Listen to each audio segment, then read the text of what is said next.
Namo tassa bhagavato arahato samma sambuddhassa. Namo tassa bhagavato arahato samma sambuddhassa. Namo tassa bhagavato arahato samma sambuddhassa. Good morning, everyone, and good evening, everyone. Welcome back to the fifth Mental Health Awareness series talk.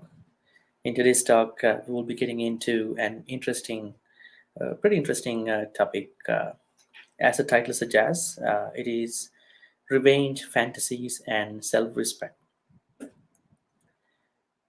And I know that a lot of people, they are still having some trouble having some issues in logging on to Facebook. But I think they will be able to watch this video on Facebook, and then they can also tune in with YouTube video as well. So, revenge, fantasies, and self-respect. So, what is a revenge, and how can a revenge be a fantasy? Do people maintain revenge fantasies? And then, as a solution to the problem, what can we talk about? Can we suggest self respect for those beings who think that they want to keep revenge? They want to keep kind of a grudge in other forms, kind of a strong anger, disliking towards what happened, uh, just to release their emotions, or just to feel happy that they are doing justice to themselves. So, in this talk, what we're going to look at is that what is a revenge, and what are the different forms of revenge, and what can happen when a revenge becomes a fantasy. So, what are the types of fantasies? And then the Buddhist analysis. Also, as a solution to all this, we're going to be presenting self respect. So, when you have self respect, you're going to forgive you, because this is about you, right? You think that you are looking for justice from someone who did harm to you. But if you really understand that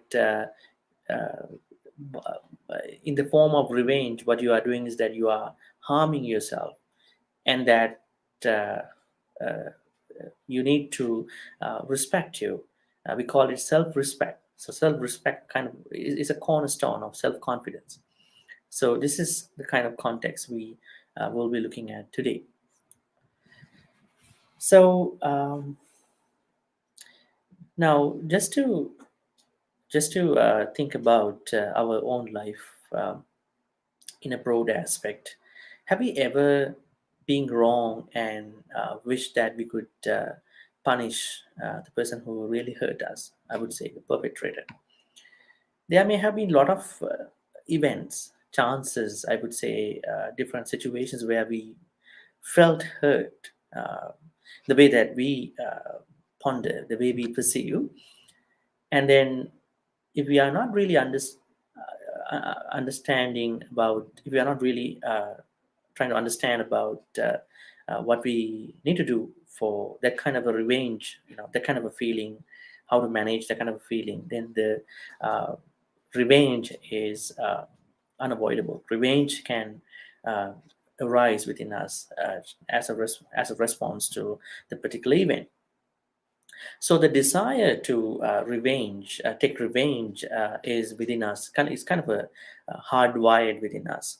So it's a very powerful. Revenge is a very powerful internal force that we must pay attention to, because we may get angry, we may get irritated, we may get uneasy, but there are many beings who really want to continue the feeling of being dissatisfied, feeling of being irritated, feeling of being angry in a long in the long run. I mean, for a long period of time. Probably they keep it until they die, probably for next lives too. So, as much as we, hate to admit that revenge is one of the very intense feelings that can naturally come up if you don't know what to do, to the certain feeling of being irritated, the feeling of being humiliated, feeling of being, you know, um, I would say, mistreated by somebody.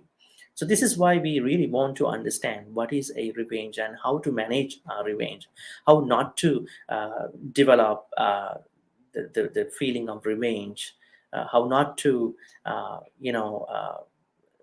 give it a chance in our emotional mechanism. In Buddhism, I mean, I'm going to discuss a little bit in detail during the talk, but I would like to give you some of the clues of what the Buddhism, generally, uh, explain to us in the text. Is that revenge is an unskillful uh, emotion, unskillful activity, because we know in the 10 akusala uh, activities, that's akusalas, what you call by vyapada. So vyapada is what we call by ill will, having thoughts or maintaining, encouraging, tolerating thoughts of hurting somebody, hurting, taking revenge. So they all include, they are all included in the category of ill will. We call it vyapada. And also there are many other teachings about anger, because we basically know that is called by koda, and koda and upanaha. This is kind of a dual, kind of a combined akusalas. We call them upakilesas as well in many suttas. Revenge is called as upanaha, and then the primary sentiment, the primary emotion that gives rise to what you call revenge is koda. That means anger. So anger is very natural to all of us, but some people take anger to the level of revenge. So in Buddhism, revenge is basically you know discouraged, because if somebody thinks that I want to take revenge from someone, that means that person doesn't have the basic understanding, fundamental understanding of karma. So it is a big problem. I mean, the main, uh, I would say, understanding that we all should supposed to have is karma, because karma is what takes us to sansara. Karma is what takes us to all these realms, and I would say happiness, I would say unhappiness, and all that. So if you are someone who wants to keep revenge for whatever the reasons, that means you have no understanding of karma. At the same time, there may be some thoughts that revenge uh, may have some exceptions, like self-defense. But this is kind of a complicated kind of a thinking. But in Buddhist teachings, we have no excuse, we have no reason to, uh, I would say, hurt someone. I mean, rather than minimizing the events and circumstances, situations where somebody is going to attack us, harm us. That's why we have to practice what you call loving kindness, metta. So the more we practice loving kindness, uh, the less we will have issues from other people, right? Now, revenge in other contexts is something called kind of a kind of a interesting scenario that gives to us in a way of a wound. So revenge reopens and aggravates our emotional wounds. Now, when someone is to think that I want to take revenge, there must have uh, been something that really evoked that person to react with revenge. So I would call them emotional wounds, rather than looking at them uh, in a way to heal. I would say in a way to treat them with proper emotional mechanism. If you really want to talk about, if you really want to respond to an event with revenge, that means you are reopening an old wound. So you are not even you are reopening, but also you are aggravating the particular wound. So at the end, what can happen is that this is what mostly happens.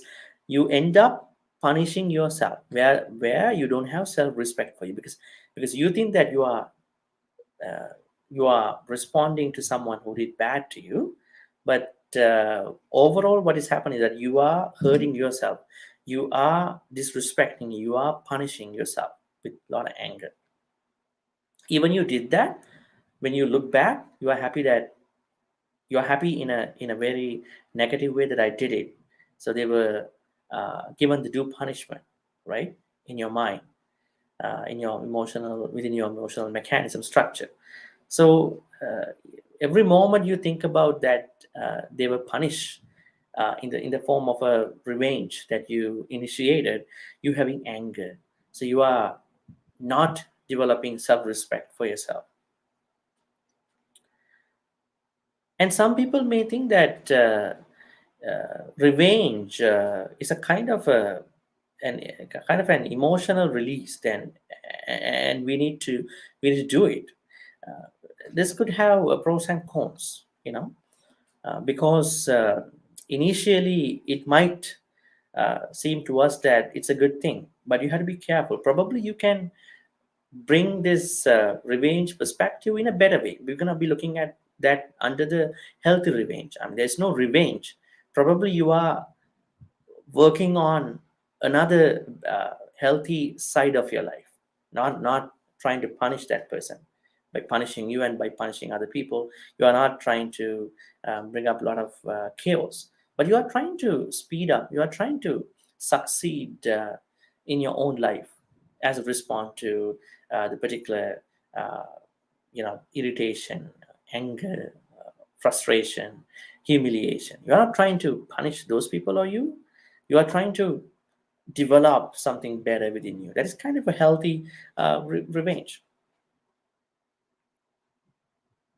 So basically, revenge also has a sort of retaliation. So you retaliate, you have retaliatory violence, right?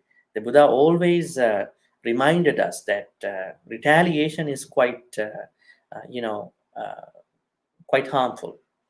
Now, I think I shared this story many times with you. Remember when the Brahmin Akosaka approached the Buddha and then started blaming him, and then Buddha didn't speak to him until he is done. So once he done, then only he started talking to him. So he believed that when somebody is angry, the other party should not talk because that person is not in the right mind for the most part. So that's a very good way of looking at an angry, frustrating situation. So, regardless of what you are going through with other people, what you are seeing, what you are experiencing, what you are dealing, you need to give some time. You need to be patient, because when somebody is angry, there's nothing you can do other than to keep that person calm down, right? So we have a lot of uh, things to learn from the Buddha himself. We don't need to go to other things, right? So do not engage in retaliatory violence because it might bring in a lot of other unexpected things rather than trying to calm yourself and then trying to have more respect towards you. Because if you are angry, you are disrespecting you because emotionally you are going to be down and physically you are going to be down, mentally you are going to be down, and you will be really I would say uh, be mean to other people. You are not you're not going to be nice to other people because you have no self-respect to you. Then you can't you can't be respectful towards other people. Now we come down to the section called revenge fantasies. Now, what is a fantasy? Now, fantasy means a lot of people have some of the desires to happen, but they are not going to happen. They are just, I would say, fantasizing in their own ways. So, when it comes to some other subjects, they have fetish. They fetishizing different. Now, in this case, they are fantasizing. They are fantasies. So, what are the kind of fantasies they have now? What is a revenge fantasy? Now, revenge fantasy is something that is defined as actual descriptive thoughts on how to get even with the perpetrator. Now, this is not going to happen in real life. Probably you are trying to, uh, mentalize a picture that this is going to happen to the perpetrator in the way you like, right? So they are. I mean, revenge fantasies are mostly. Uh, expected, I would say, plan to calm the negative feelings of frustration, humiliation, and insult by punishing the perpetrator virtually. Now, this is the most common nature of a revenge fantasy. That means you are trying to virtually punish the perpetrator the way you think, but it is not going to happen. And then you are trying to uh, be happy by releasing that burden on that particular perpetrator, the person who did the bad thing to you or to other person. This is what we call by a revenge fantasy. But unfortunately, if you are somebody who has this kind of a revenge fantasy, for example, I would say now, if somebody was really mean to you in your life, probably in your childhood, probably at your school, at work, right? Then you might perhaps virtually, uh, you know, uh, create a picture, like a kind of a pictorial projection that the perpetrator who did bad to you will be affected, will be punished the way you think. I think some people wrongly misplace the karma with the perpetrator. Somebody might think that okay, even I can't do anything, the karma will get you, right? So this is what you call by a revenge fantasy. You are fantasizing somebody's treatment, somebody's karmic experience, karmic vipaka, right? I mean, with a lot of anger, with a lot of frustration, with a lot of humiliation. If you are a Buddhist, if you are someone who really follows the Buddha, you can't ever do such kind of a thing because they will face whatever the karmas they have, but you even don't need to say that because then you are making kind of an angry mindset. But creating or forming revenge fantasy or fantasies is going to be a really harmful thing to your mind, to yourself. So you will lose your self-respect because you are trying to be happy by thinking other people are suffering, even they did a bad thing, right? Because on the other hand, we have this topic called forgiving, patience, right? They all come under self-respect.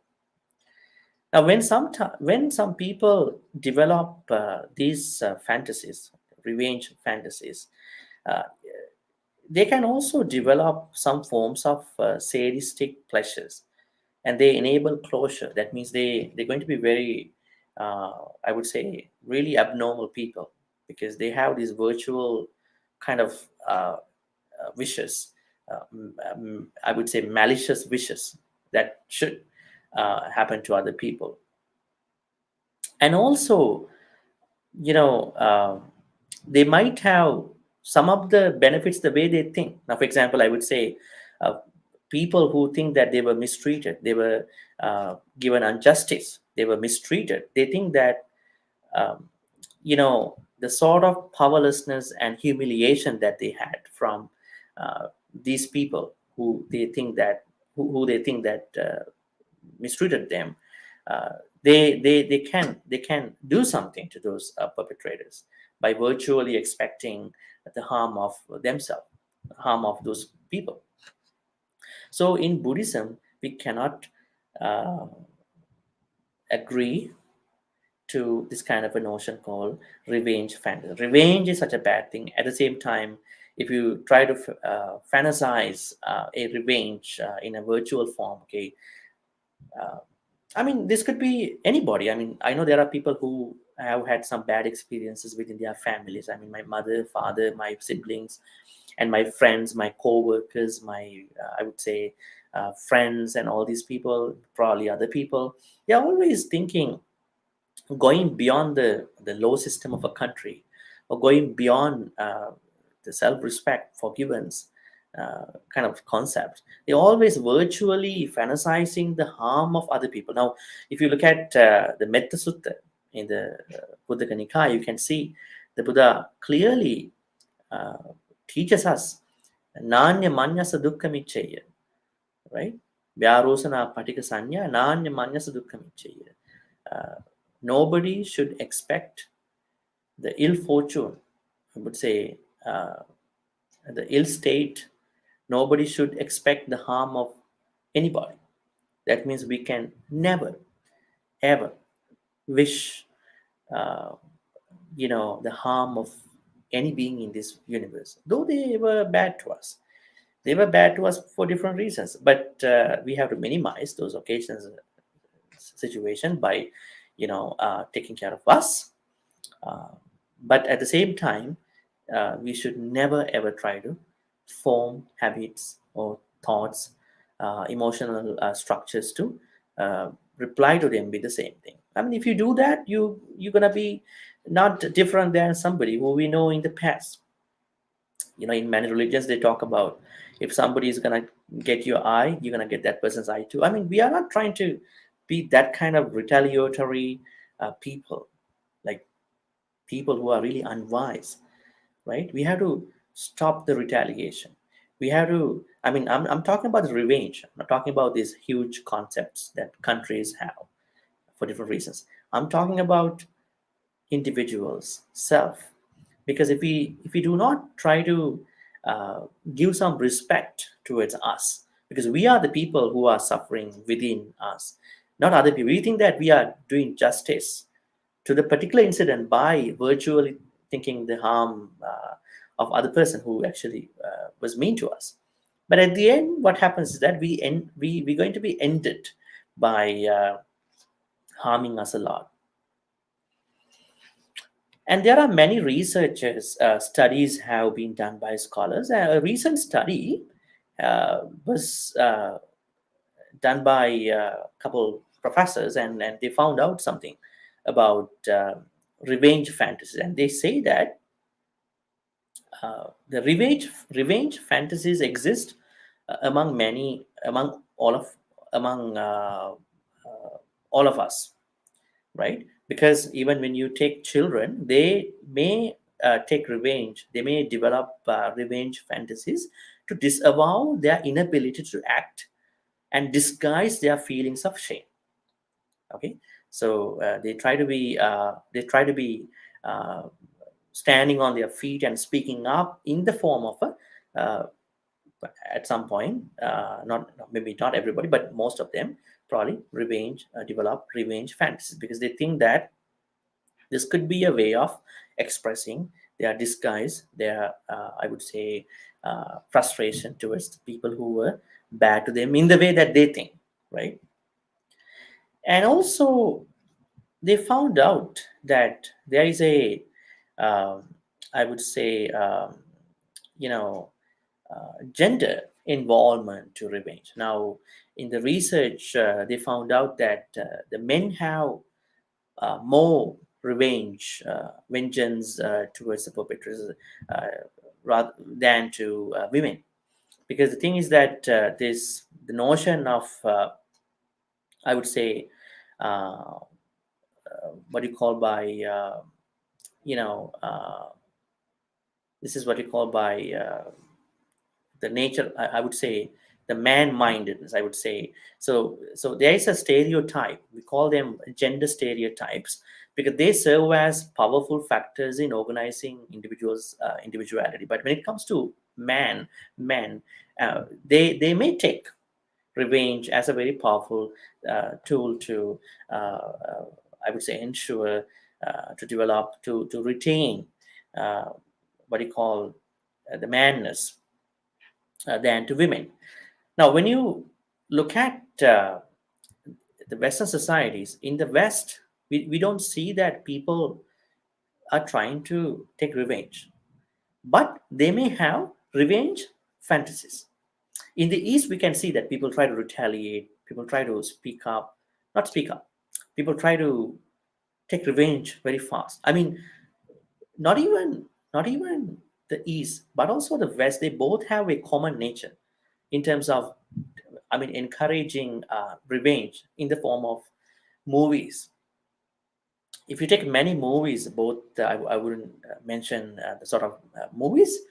If you take most of the movies, the main, I would say, notion that is going throughout the whole movie is kind of a revenge in many movies. I mean, this may have evoke feelings of revenge among the viewers actually. So I definitely think that uh, this is kind of a very bad thing, because if children get to watch movies, these kind of movies over and over since their childhood, when they grow up, they may naturally, you know, uh, uh, become victims of hidden type of revenge fantasies, because they think that this could be the best way to find the justice.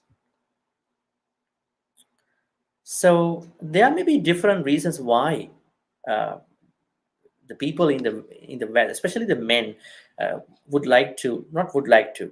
The men may develop thoughts of some men may develop some thoughts of revenge. Different reasons, I would say: competition, agency, status driving, toughness. You know, so this aggressive, dominant, controlling, stubborn nature of thinking may have led them to think that I want to protect my man nature, so that I may I may have to take revenge for different reasons to retain my this man nature. Women mostly don't care about revenge. I think most of the women probably I mean, they are naturally, I would say, I mean, do not care that much about revenge. Just that go. There may be some women, but not even in the West, but also in the East, there may be different the things that can happen. So, anyways, what we had to understand is gender has played a role when it comes to revenge. So, if this is going to be with a man, man may need to you know retain, defend his what you call the masculine nature, manness, and then the woman might take it in a very different, comfortable way, where woman doesn't want to retaliate, because they may have a lot of patience at that point. So a gender stereotype may have influence.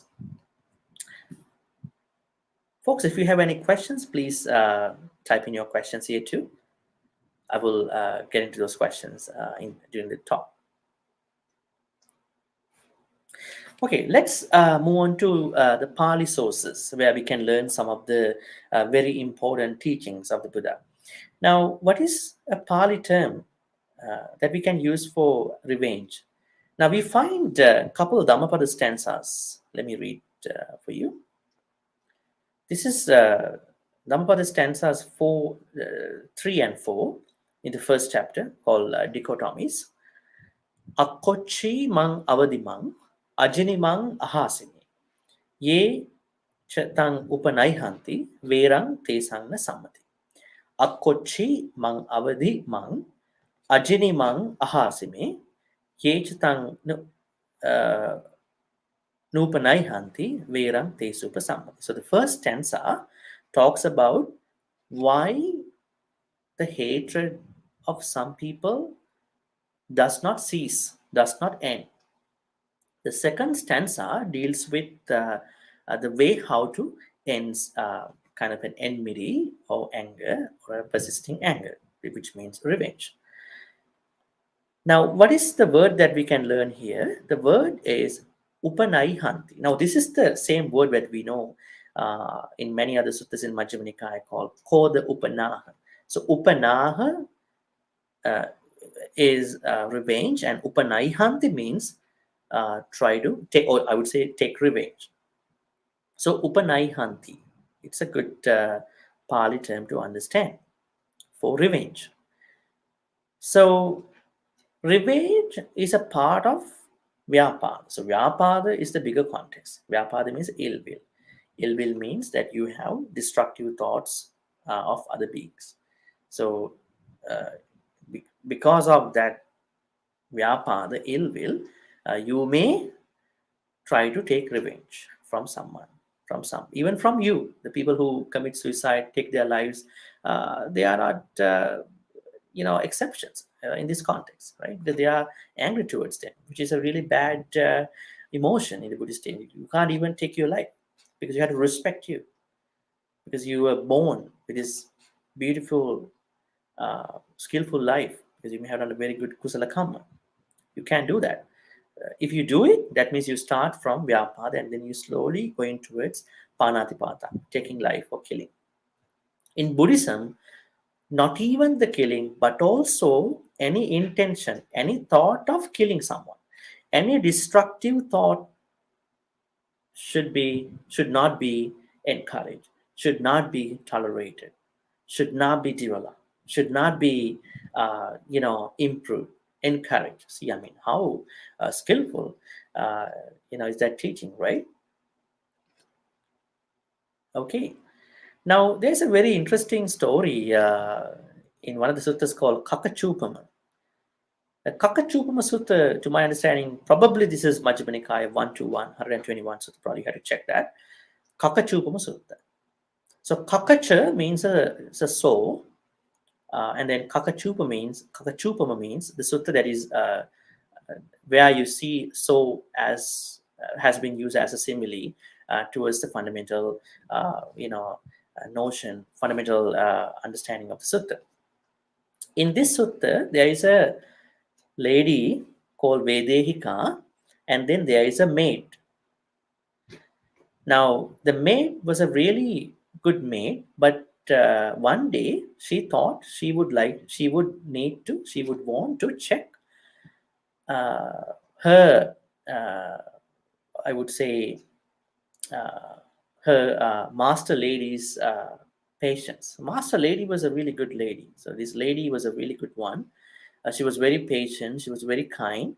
But the maid thought I would check her patience.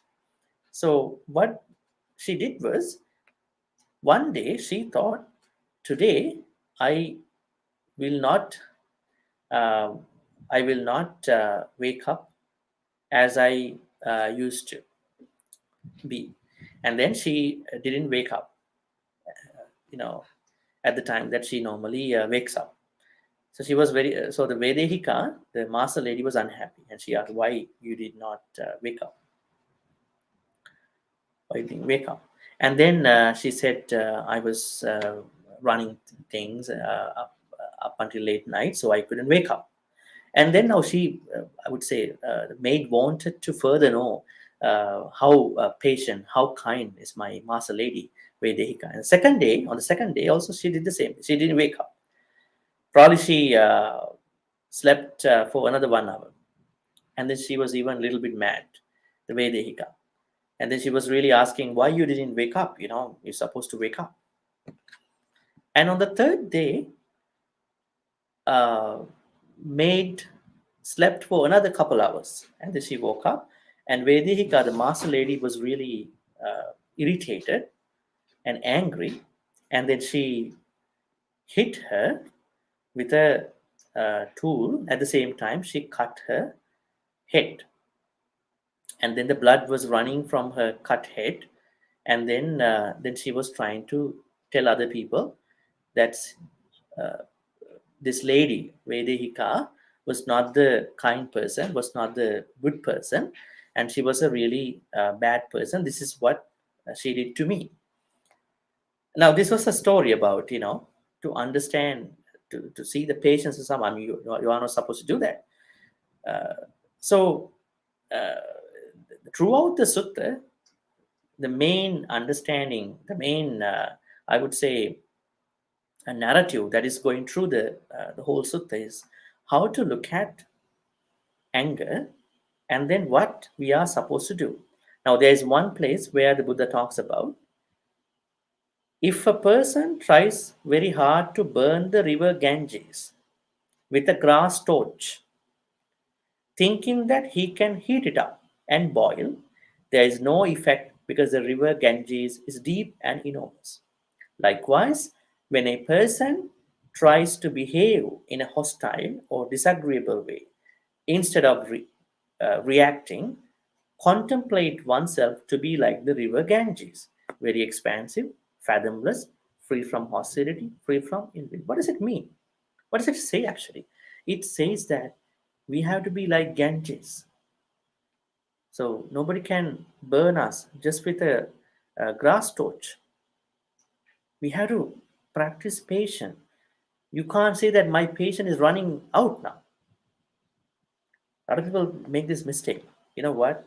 My patience really ran out of my control. Now, you are not a Buddhist. You are not someone who really understands the Buddhist teachings. If you are really a good person who really understands, who really still wants to learn more Buddhist teachings, you should be able to keep your patience at all times. I mean, I'm not asking you to face danger, you have to walk away. But there are many other events where people can be mean to you. You shouldn't take them you shouldn't take them like a grass torch. You should be like a Ganges. The river Ganges. It's a very expansive, fathomless place. Nobody can do anything to you because you are very settled. You are peaceful. You are calm. Nobody can make you upset. Nobody can frustrate you. You have no limit of your patience. Your patience is fathomless. Hmm? Your patience is very expansive, very vast. Nobody can do anything. So this is where uh, we had to get into. That is what we had to learn from this example where uh, we learn teachings from this sutta called Kakachupama Sutta. Another very famous stanza that we all know is very interesting, very, I would say, important to discuss at this point. Nahi verena verani sammantida kudachana. Avereni cha sammanti esa dhammo sanantano. Nahi verena verani sammanti cha kudachana. Sammanti, what is sammanti? Sammanti means ends. Now we want all angers in this universe to be ended. We want your anger to be ended towards your neighbor, towards your parents, towards your children, towards your co-workers, towards your other people. Don't keep any anger. You can't have any justifications for your anger. Anger is anger, right? If you drink poison uh, by knowing that this is poison, or if you drink poison without knowing it is poison, the same thing will happen to you, right? There is no any difference, right? Because it's poison. It's poison. Even you know it, even you don't know it, it's poison. Anger is like that. Hatred never ends true hatred. Vera verani. Kudachana never. Sammanti ends. Hatred never ends true hatred. Averenicha samman by only by non-hatred, loving kindness, hatred will go to end. This is not only a Buddhist teaching. It's a Dhammo Sanantana. This is a teaching of ancient times, not even at the Buddhist time. Ancient times, right? This practice comes from a long time, not just a few millennia, few centuries, few thousand years, few 100,000 years. Okay, so that's a very good thing to learn. Any questions so far, Dhamma folks, about revenge? Because we have to look at a couple more things, and we will get into then what we can do to stop revenge and overcome revenge, and then we will get into self-respect. Okay. So there are a couple teachings like that. Now, in addition to what we need to think about anger and revenge, we also need to think about karma and the Noble Eightfold Path. Now, I could not explain to you the meaning one by one in the stanzas that I said before.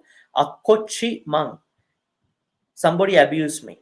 Avadi Mang, somebody attacked me. Ajini Mang, somebody defeated me. Ahasi Mang, somebody robbed me.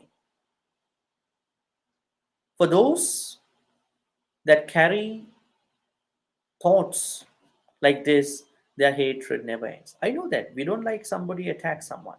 We don't like somebody abuse someone. We had to report those guys. Somebody rob other people. But when the thing is settled, now then you have this role of forgiveness, role of patience, right? This is what it means. It doesn't mean that you should let people abuse other people. You should let other people. It's not like that. You shouldn't do that. You should call the police. You should do the required, attention to those kind of bad things. Otherwise, the society will not be a good place. We have to take responsibility. But when something is settled legally, then we are there not to keep that encourage and keep that, uh, you know, um, uh, keep that letting come back, right? Because otherwise, it will really harm our daily thinking. Is there a healthy revenge? Frank Sinatra once told, the best revenge is massive success. Interesting, huh? Frank Sinatra once told, the best revenge is massive success. What can we do for those people who really mean to us, who are really mean to us? Probably in the past, probably now. Probably a couple ways of thinking to do something for such kind of a mean behavior. Put it towards your goals. We can put that revenge towards our goals, not to harm that person, but make it a positive affirmation to, I would say, to correct our life, to speed up our success. Put it towards hustling to get what you want. I mean, moral stuff. Put it towards growth. This could be a good thing to grow our life. Because when you shift your focus into this kind of a uh, wise thinking that, okay, I'm going to use revenge, uh, mishandling, I would say mistreating, mistreatment towards me into a personal development, personal growth in a moral context, that will really make my thinking to an extent where the perpetrators, those who were really wrong to us, going to be any more relevant to me. They're going to be irrelevant, which is exactly what we're supposed to do, rather than picking on the perpetrator, always virtually thinking his harm.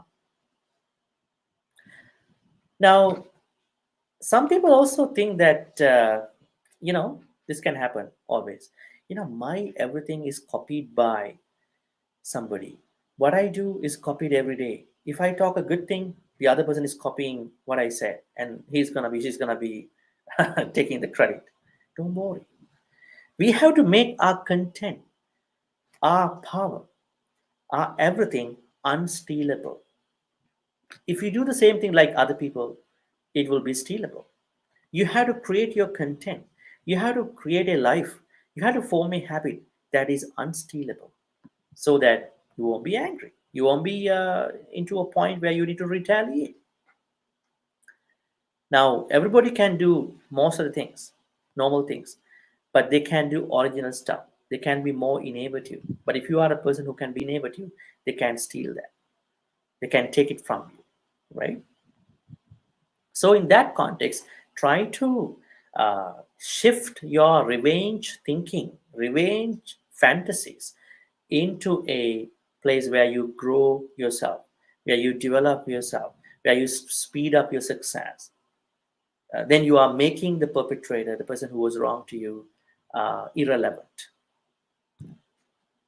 Okay, what are the steps we can do in Buddhist teachings for revenge, or I would say revenge fantasies. Number one, rain method. I already discussed with you this couple times. Rain means R stands for recognize your revenge emotion, and then A stands for accept that you have revenge feeling. I stands for investigation. You have to investigate your revenge or revenge fantasies with different contexts. I would say physical, mental, emotional kind of investigation. So then you can understand what's happening within you, your physical differences, physical changes, mental changes, emotional changes. And then N means anatta, non-identify. You're gonna non-identify you from the particular emotion, right? It's not you. You are different. You have to let it go. So this is the best way to. This is the most practical way to handle revenge in the first place. In order for you to do that, you may have to practice a meditation like breath meditation, anapanasati, or and metta meditation. In anapanasati meditation, a lot of people think that they only focus on a breath. But in my understanding, anapanasati meditation means that you are trying to refine your breath. Because when you are emotional, I mean, immorally, when you want to take revenge, when you think that you need to virtually expect the harm of other people, or you want to do it in person, what can happen is that your your breath levels, your breath structure is having a hard time. So if you refine your breath by focusing on your breath, in breath and out breath, then you are refining your breath. The more you refine your breath, the calmer you are. That calmness is what you really want. So that means breath meditation is a very good meditation for those who really having a hard time with destructive thoughts like taking anger, taking revenge, or retaliatory stuff. Also, metta meditation. Talk to other people with loving kindness, metta. Think with loving kindness, act with loving kindness. So I would say, uh, think with metta, talk with metta, act with metta. That doesn't mean that you are talking to a metta.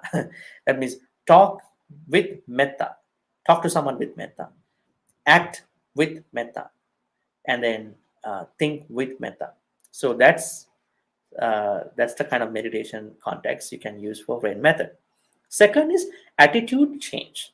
Now, this is a huge attitude change if you don't change in yourself. Because if you think so far that the only way to punish, only way to find justice for your harassment, for your, I would say, uh, humiliation, for your injustice is revenge, today you need to change. You need to shift that perspective into a perspective where you try to forgive yourself and then to make the perpetrator irrelevant, and then have more self-respect towards you, and you are safe, you are peaceful, you are calm, and then you are not going to give a hard time towards you.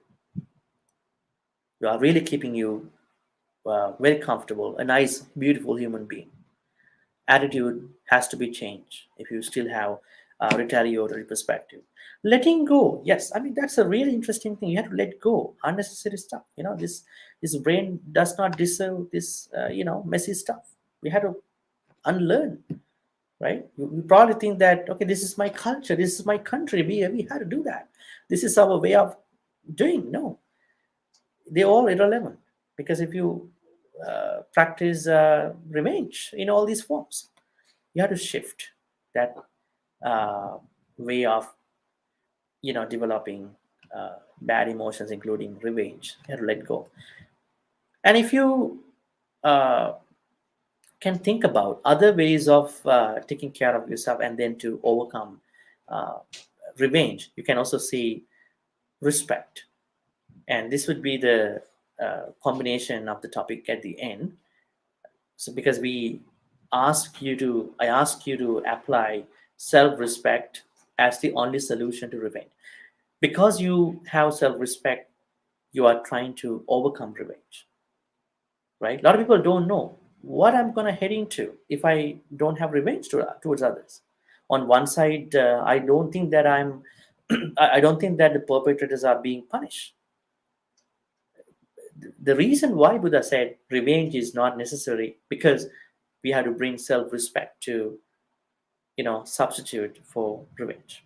So self-respect. What is self-respect?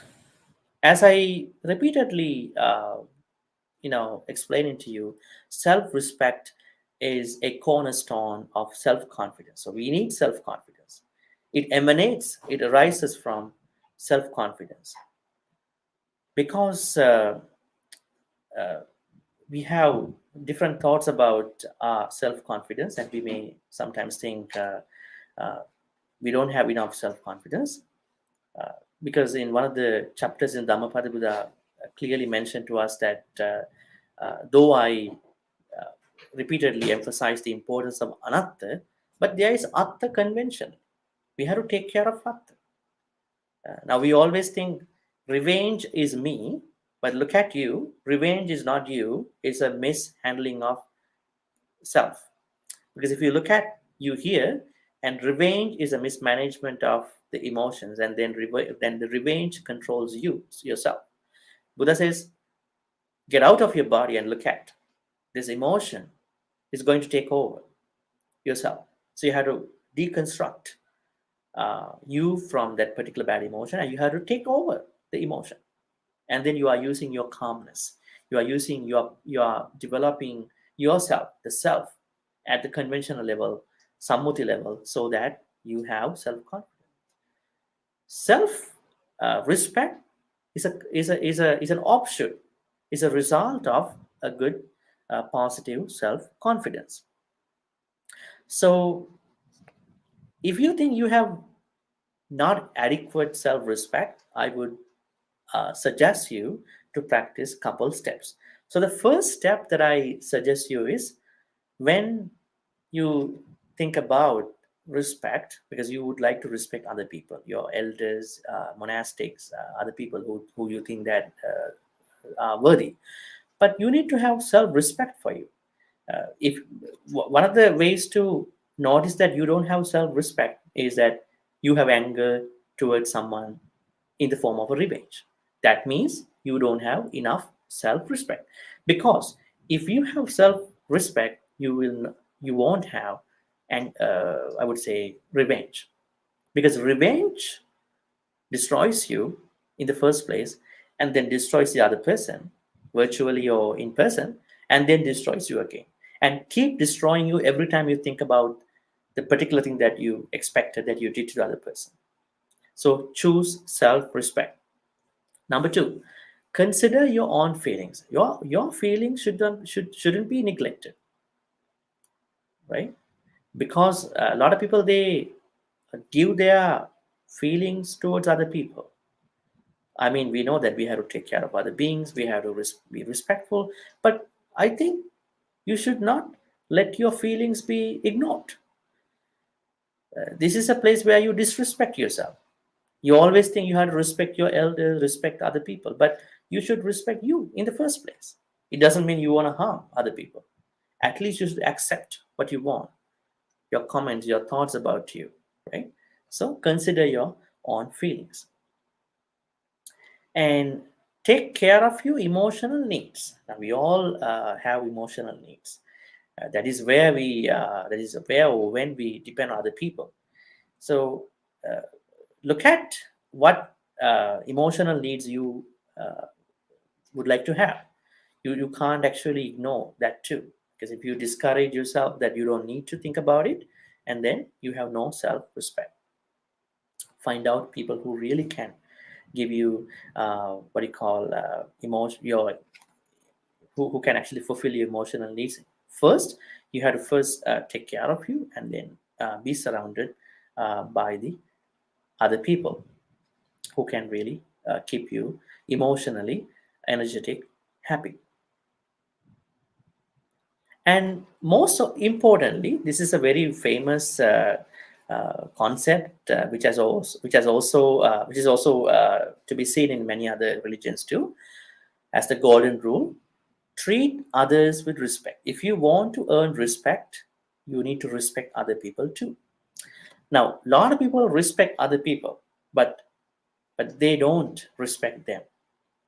So you have to respect the really people who are worthy enough to be respected. At the same time, you are then expecting the respect in the proper way. So respect other people, and then you will gain the respect. So these are some of the steps for self-respect. So in today's talk, what I've been trying to tell you is that revenge has gone into a fantasy. People fantasize their revenge. That means they are virtually expecting the harm of the perpetrator, which is a really bad thing. And that will keep going on your different decades of your life. That's why I suggested you need to get it over in the form of brain method, which has meditations too, change of your attitude, shifting your attitude, and believing in karma and noble eightfold path. Because if you really believe in those things, then you will never encourage yourself to uh, promote revenge. Overall, I suggested you to practice self-respect. I mean, self-respect has everything, because you don't like to be someone who is making bad karma, right? You don't like to be someone who is going off the noble eightfold path. You don't like to be somebody who is suffering all the time inside, right? So that self-respect is the fundamental nature of your own liberation. That has everything. So I would say all the steps that I discuss under the steps to take care of, take charge of your uh, I would say this bad state of mind where you have revenge, they come under self-respect. Because if you self-respect, you will do all that. If you don't have self-respect, you will never do anything towards that. So try to recharge yourself with different ways of practicing self-respect, and then uh, as supportives to practice self-respect, you have rain methodology, you have meditations practice daily, you have what do you call, one day I discussed with you some of the mini meditation sacred pauses. I mean, you don't need to practice meditation for long, at least 10 minutes a day as a starter, right? And then to change your attitude, that means shifting your perspective towards revenge, because I said on a secular basis you can shift your perspective from looking at the perpetrator into a success of your life, not looking at the perpetrator, and then you have to speed up your success, right? And then I also suggested you to practice a couple other things simply to develop your self-respect. Okay, one question is here: is an entertainment industry for producers, directors, actors, even the crews producing violent revenge fantasies movies is not moral and a bad livelihood? This is what I brought up during my talk. Movies have played a vital role in developing violence, in instilling revenge among many. Now, for example, most of the movies from both the East and the West, they have this main narrative is actually going through or going around something that seeks justice, immediate justice by destroying other beings. I mean, this has instilled many people to look at uh, the particular justice through vengeance or revenge, or different uh, I would say revenge fantasies. So it does harm, but the problem is this is another aspect of secular life. So you all have an option, not whether you want to watch or not, right? There are bad things that can be available outside of us, probably on our TV, probably on our social media, but we have a choice whether we want to pursue that kind of a movie, that kind of a program or not. So let's opt it out. That's the thing. Rather than blaming the whole industry, I know that. I mean, it would be nice if they not do it. But fundamentally, the other thing that we have to look at is that most people like violence. I mean, especially not the physical violence that we see, that we uh, notice in many places, but kind of a retaliatory stuff. This is kind of a hidden type of feeling.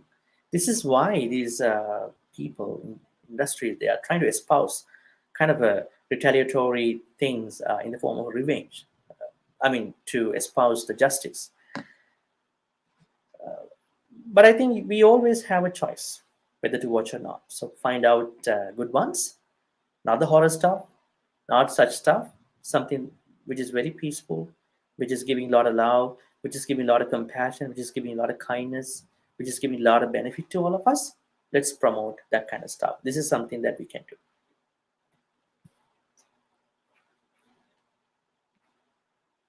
All right. Any more questions so far?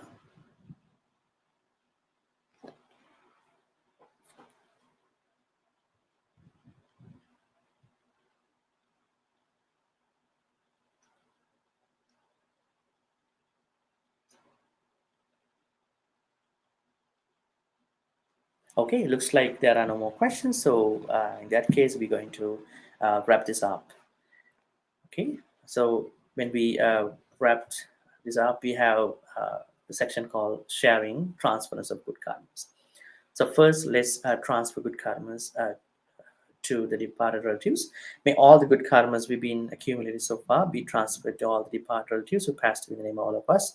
May they be happy and peaceful. May they attain the supreme bliss of Nibbana. Sadhu, sadhu, sadhu. Idammi nyati nang hotu sukita hontu nyatayo. Idammi nyati nang hotu sukita hontu nyatayo. Idammi nyati nang hotu sukita hontu nyatayo. Let's share all the good karmas with the Devas and Nagas. May all the Devas and Nagas share all these good karmas we've been accumulating so far. May they be happy and peaceful. May they protect all of you for good health, quality of your life, and all the prosperity. May all your good wishes come true. May all your good plans work sooner. May all you be protected by Devas and Nagas. May Devas and Nagas also attain the supreme bliss of Nibbana. Sadhu, sadhu, sadhu. Ettavatacha ammehi sambatang punya sampadang sabbe deva anumodantu sabbe bhuta anumodantu sabbe satta anumodantu sabba sampatti sindhya akasattha ch bummattha deva naga mahitika punyantang anumoditva chirang rakkantu lokasasanang chirang rakkantu desanang chirang rakkantu mang paranti. Finally, let's make the greatest wish that we always are making. May all the good karmas we've been accumulated so far be helpful for all of us to attain the supreme bliss of Nibbana. Sadhu, sadhu, sadhu. Abhivadana silisse nichang vadha pachayino chataru dhamma vadhanti ayuvannu sukhang balang ayurarogya sampatti sagga sampatti mevache atho nibbana sampatti iminati samichyatu. As I repeatedly shared with you, we need to make the perpetrators irrelevant. Not to make the perpetrators relevant, we're going to shift our perspective into a different way of looking at what happened. We're going to forgive us. We're going to be patient. We have no reason to hurt other people, even they were wrong to us or not. That is being really Buddhist. Okay, have a good night and have a good day. Take care.